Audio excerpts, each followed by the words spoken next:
இதற்காக தான் அல்லாஹ்வுடைய தூதர் தன்னுடைய கண்களை அல்லாஹ்விடம் பிரார்த்தனை எடுத்து கேட்டார்கள், யா அல்லாஹ், என்னுடைய சமுதாயத்துடைய பாவத்தை மன்னித்து விடு. சுப்ஹானல்லாஹ். ஒரு ஹதீஸ் வருது, மிகவும் ஆர்வமூட்டக்கூடிய ஒரு ஹதீஸ். கவனமா எல்லாம் கேளுங்க.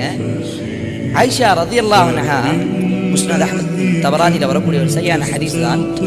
ஆயிஷா ரலியல்லாஹு அன்ஹா அவர்கள் சொல்லுகிறார்கள், யா ரசூலல்லாஹ், எனக்காக ஒரு ஸ்பெஷலா துஆ செய்யுங்க.